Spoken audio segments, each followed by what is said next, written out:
এই মুহূৰ্তৰ আন এক খবৰ আজি পুৱাৰে পৰা মাকুম বেতজান ৰোডৰ বাইপাছ সমীপৰ পথাৰৰ মাজেৰে যোৱা অইল ইণ্ডিয়া লিমিটেডৰ অইল পৰিবাহী পাইপ ফুটি অহৰহ খাৰুৱা তেল নিৰ্গত হৈ চৌদিশে বিয়পি পৰা দেখা গৈছে আৰু ফলত স্থানীয় ৰাইজ শংকিতও হৈ পৰিছে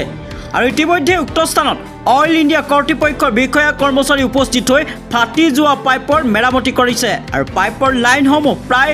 1 ফুট মাটিৰ তলতে স্থাপন কৰাৰ বাবে এনে ধৰণৰ ঘটনা সংঘটিত হোৱাৰ অভিযোগ উঠিছে আৰু এনে ঘটনাৰ পুনৰাবৃত্তি যাতে নঘটে তাৰ বাবে পাইপলাইনসমূহৰ 5 ফুট মাটিৰ তলত স্থাপন কৰিবলৈ অইল কৰ্তৃপক্ষক আহ্বান জনাইছে। আমি জনাই গৈছো এই মুহূৰ্তৰ আন এক গুৰুত্বপূৰ্ণ খবৰ আজি পুৱাৰে পৰা মাকুম বেতজান ৰোডৰ বাইপাছৰ সমীপৰ পথাৰৰ মাজেৰে যোৱা অইল ইণ্ডিয়া লিমিটেডৰ অইল পৰিবাহী পাইপ ফুটি অহৰহ খাৰুৱা তেল নিৰ্গত হৈছে আৰু চৌদিশে এই তেল নিৰ্গত হৈ পৰা দেখা গৈছে আৰু এই তেল নিৰ্গত হোৱাৰ ফলত স্থানীয় ৰাইজ শংকিত হৈ পৰিছে আৰু উক্ত স্থানত অইল কৰ্তৃপক্ষ বিষয়া কৰ্মচাৰী উপস্থিত হৈ ফাটি যোৱা পাইপৰ মেৰামতি কৰিছে। পাইপলাইনসমূহ প্ৰায় 1 ফুট মাটিৰ তলত স্থাপন কৰাৰ বাবে এনে ধৰণৰ ঘটনা সংঘটিত হোৱাৰ অভিযোগ উঠিছে স্থানীয় ৰাইজে। লগতে এই ঘটনা যাতে পুনৰাবৃত্তি নঘটে তাৰ বাবে পাইপলাইনসমূহ 5 ফুট মাটিৰ তলত স্থাপন কৰিবলৈ অইল কৰ্তৃপক্ষক আহ্বান জনাইছে স্থানীয় ৰাইজে।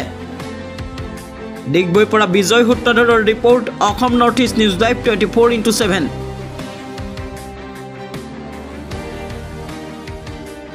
আমাৰ মাকুমৰ পৰা আধা কিলোমিটাৰ নিলগত বেতজান ৰোডৰ কাষতেই ইয়াত অইলৰ পাইপ ফাটি আজি তেল ওলাইছিলে আৰু ইয়াত তেল ওলোৱাত ৰাইজে ইয়াত শংকিত হৈছিলে যেহেতু যথেষ্ট তেল ওলাইছে, চাৰিওদিশে তেল আৱৰি আছে। এইটো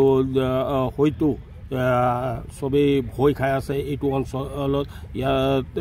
তেনেধৰণৰ কোনো অঘটন নঘটক তাকে কামনা কৰিছোঁ। আৰু এতিয়া ইতিমধ্যে অইলৰ মানুহ আহি বন্ধ কৰাৰ ব্যৱস্থা কৰিছে আৰু এতিয়া অলৰেডি বন্ধ হৈছে বুলি আমি দেখিছোঁ। নিশ্চয় নিশ্চয় যি অইলৰ পাইপলাইন বহাইছিলে আৰু অইল কৰ্তৃপক্ষক সেই সময়তে আমি আপত্তি জনাইছিলোঁ যাতে কমেও পাইপলাইনটো 5 ফুটৰ তলত বহোৱাৰ ব্যৱস্থা কৰিব লাগে, কিন্তু সেই সময়ত কোনো ধৰণৰ গুৰুত্ব নিদিয়াকৈ যিসকল কণ্ট্ৰেক্টাৰ ইয়াত কাম কৰিছিলে তেখেতসকলে 1 ফুটৰ তলতেই এই পাইপডাল লৈ যোৱাৰ কাৰণে আজি এনেধৰণৰ ঘটনা ঘটিব পালে। আৰু যথেষ্ট এনেকুৱা পথাৰৰ মাজত জগা আছে য'ত নেকি পাইপটো ওপৰতেই আছে কিন্তু কোনো ধৰণৰ তাৰ ব্যৱস্থা নাই, তাত যদি গাড়ী এখনো যায়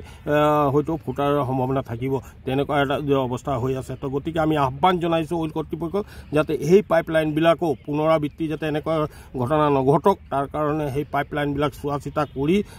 আৰু কমেও 5 ফুটৰ তলত বহোৱাৰ ব্যৱস্থা যাতে কৰে তাকে আমি কামনা কৰিছোঁ।